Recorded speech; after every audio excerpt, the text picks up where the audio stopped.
안녕하세요. 오늘은 6월 첫 번째 온라인으로 모이는 수요 기도회입니다.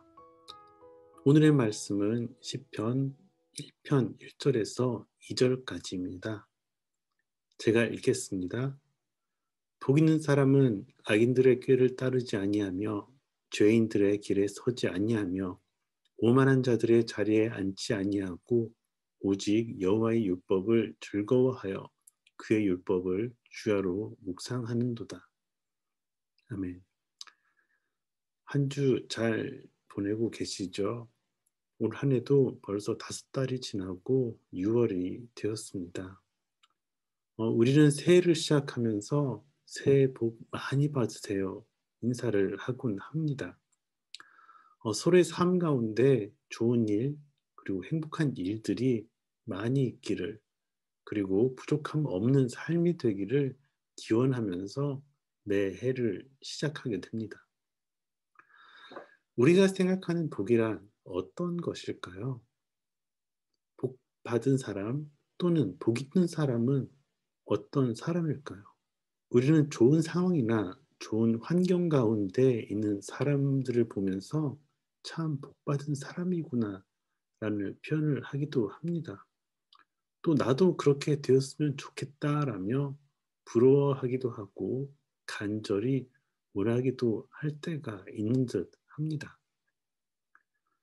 우리의 인생 가운데 걱정이 없고 행하는 모든 일이 항상 평탄하게만 이루어진다면 얼마나 복된 일인가라고 말을 하지만 그렇게 살아간다는 것은 참 어려운 일이지요.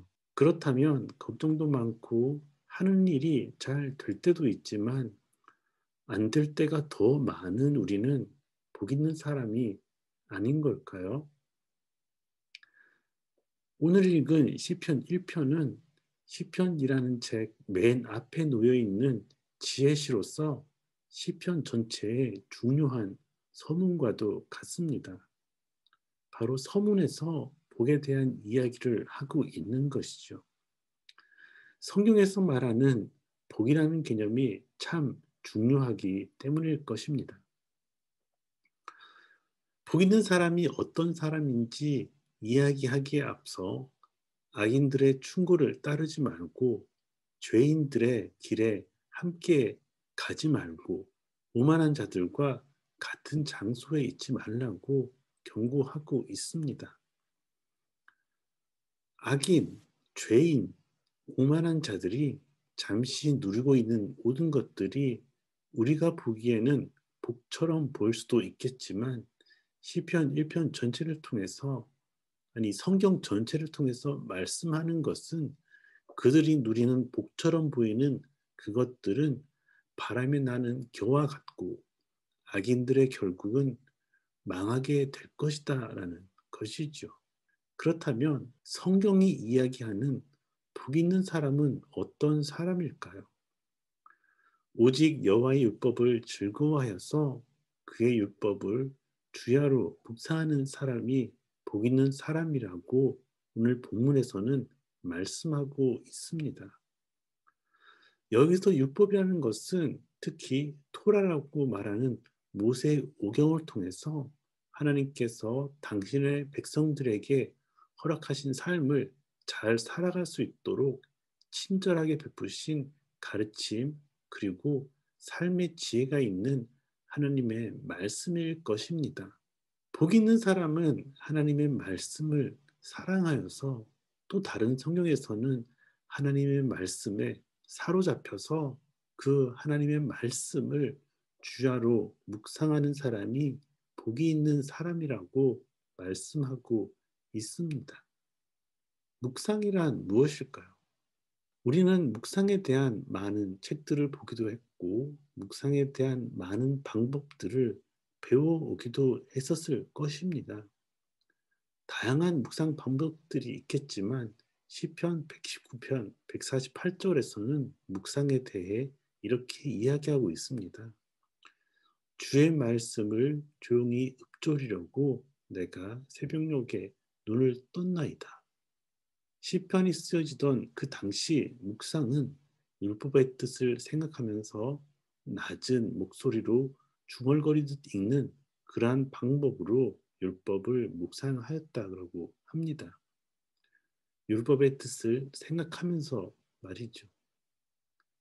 시편 1편을 읽으면서 그 당시 믿음의 선배들은 주야로 하나님의 말씀을 왜 묵상을 했을까 한번 생각을 해 보았습니다. 계속해서 작은 목소리로 읊조리면서 말이죠. 어쩌면 하나님의 말씀을 너무 사랑하여서 잊지 않기 위함이 아니었을까? 그 말씀을 계속 기억하고 싶어서, 그리고 그 말씀을 따라 살아가기 위해서 몸부림을 치며 그렇게 주야로 묵상했던 것은 아니었을까 생각을 해보게 되었습니다. 하나님의 말씀인 성경은 오늘 분명히 이야기하고 있습니다. 복 있는 사람은 하나님의 말씀을 사랑하여서 하나님의 말씀을 주야로 묵상하는 사람이 바로 복이 있는 사람이다라고 말이지요.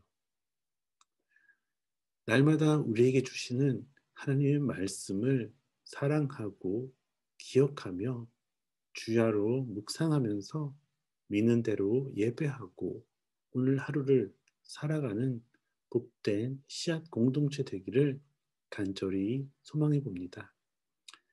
함께 기도하시겠습니다.